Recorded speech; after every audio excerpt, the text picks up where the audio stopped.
If you need help gearing up for any of the new content in Red Dead Online or looking to snag yourself a new game, check out G2A with the link in the description and use cashback code BOSS if you want to save a little bit extra as well. Hey, how's it going, guys? Mr. Boss for the win here, and in today's Red Dead Redemption 2 video, I want to talk about an interesting theory that I came across, that Micah was not the only rat in the gang, and he might not have even been the first one to rat out the gang. So I know that seems hard to believe, and everyone wants to pin the blame on Micah because he is such a dislikable character for all of the actions he's done.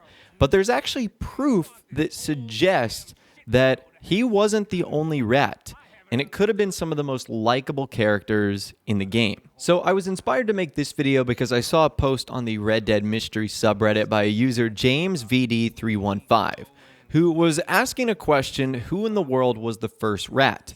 And he brought up something very interesting. There's actually a newspaper article that you can read very early on. It's right after Arthur does the train job with John, Charles, and Sean in Chapter 2, where they have to put the oil wagons on like the actual train tracks. It's a really, really cool mission.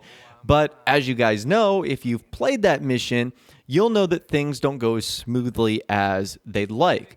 That the law ends up showing up, which is tough to believe because the train was out in the middle of nowhere at the dead of night.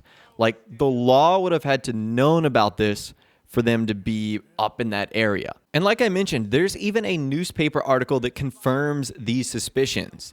The title is, "Who are the Scarlett Meadow Bandits? Train robbery confounds lawmen, wagon block train, officials call for action."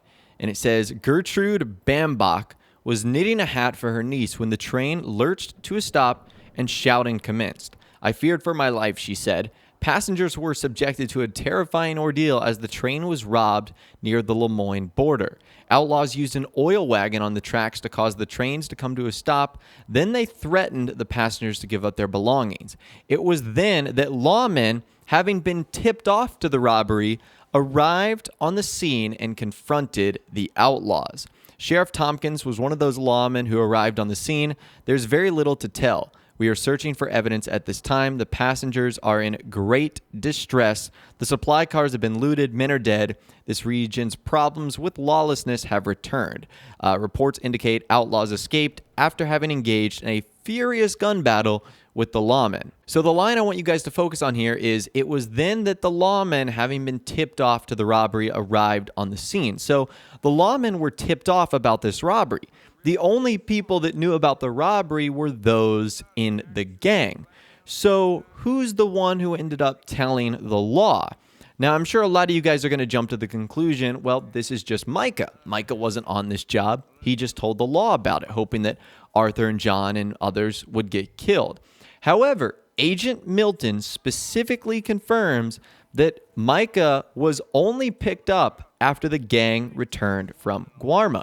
Take a listen to this. Calm down, Mr. Morgan.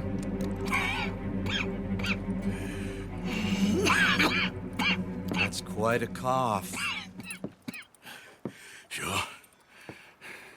Tuberculosis. I'll be dead soon. And you with me, Mr. Milton? You'll be dead, sure. But I'm gonna be just fine. We offered you a deal, Mr. Morgan. You should have taken it. I'm a fool, Mr. Milton. Not all you boys have quite so many scruples. Old Micah Bell. Micah, you mean Molly? Molly O'Shea. Sweated her a couple of times, never talked a word, had to let her go. Micah Bell. We picked him up when you boys came back from the Caribbean, and he's been a good boy ever since. Okay. So the line he specifically says there is when they got back from the Caribbean, which is, of course, Guarma. So that means that Micah only started ratting after Chapter 5. Although we know he was trying to betray Dutch since the very beginning, but there's a big difference between ratting out to the law and trying to betray someone. So there's a couple of things that don't end up adding up. There was definitely a rat in the gang well before Micah becomes the rat in chapter 5 and beyond. And there's a few other instances in the story as well. Like, for example, at the very end of chapter 2, somehow Leviticus Cornwall knows exactly where Dutch, Arthur, John, and Strauss are when they're having a drink at the saloon. Vanderland!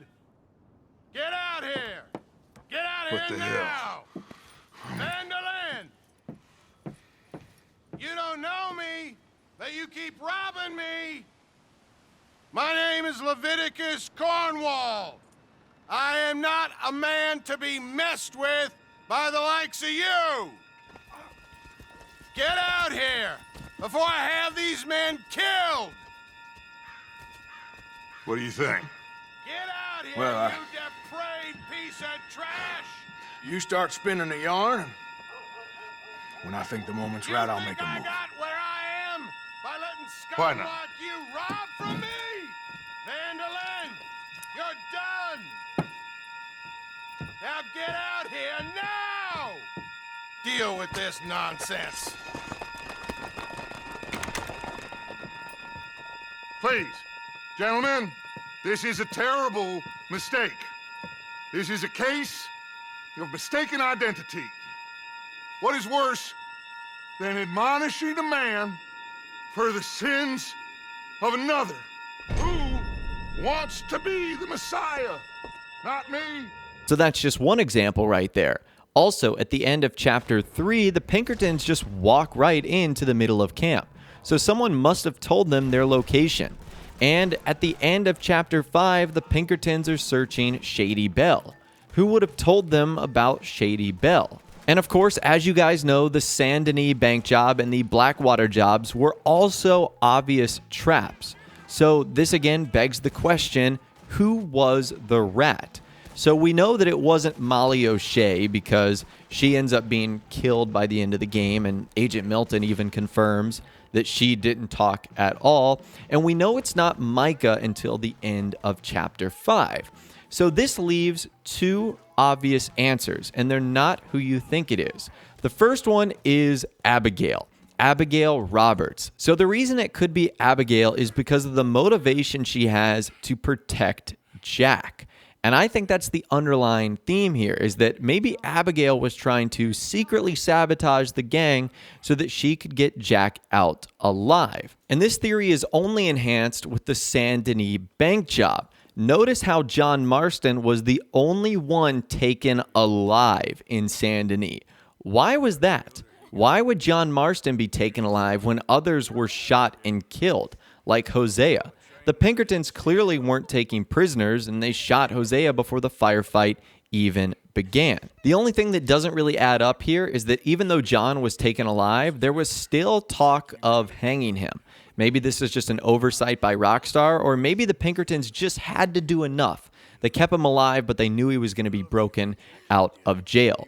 So Abigail makes sense that she would ultimately want to secretly break down the gang.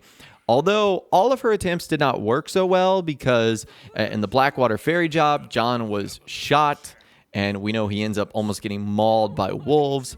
So her plan didn't go well, if that was what she was trying to do. And the second person it could be is Pearson. So Pearson makes sense because he's the only known member of Dutch's gang to publicly use his real name and own a store during the epilogue, while everyone else was mostly in hiding. But the problem with this is Pearson doesn't seem like the type at all. In fact, he seemed to care about most members of the gang, and even by the epilogue puts up like his own, poster or picture of the gang to sort of remember them by. So that doesn't make a whole lot of sense either. So now we need to dive into a few more theories. One of those theories is that maybe Micah wasn't a rat to the Pinkertons, but instead was a rat to Colm O'Driscoll. Now this would make sense because Colm O'Driscoll could have then passed that information on to the Pinkertons, and we also saw this happen in the middle of chapter 3 when Micah sets up a meeting with the Pinkertons to try and make peace. But this is the same mission in which Arthur was actually captured, tortured, shot, barely made it out alive. So that would make sense that Micah was secretly working with the O'Driscolls. And that would also make sense how he knew where the cabin was in the very beginning of the game. Remember, Micah is the one that finds Sadie Adler's cabin, where the O'Driscolls are, conveniently enough, staying. How would Micah, who's never been in this area before, know about a cabin in the middle of a snowstorm, unless he had previously known that they were there and that would be a place in which he could say, Dutch, this is where people are. So this is going to be a very discussion-heavy video, but I'd love to hear from you guys in the comments down below. Do you think there was another rat other than Micah? Or do you think Micah was just a creative rat and was working with multiple fronts at the same time? Let me know your thoughts, opinions, and more in the comments down below. I'd love to hear from you guys down there. If you did go on to enjoy this video, though, a like rating would, of course, be awesome. And subscribe to my YouTube channel if you are new, or you like daily Red Dead Redemption 2 videos like this. With all the way, guys, like I said, thanks so much for watching. Take care, and I'll see you guys in the next video.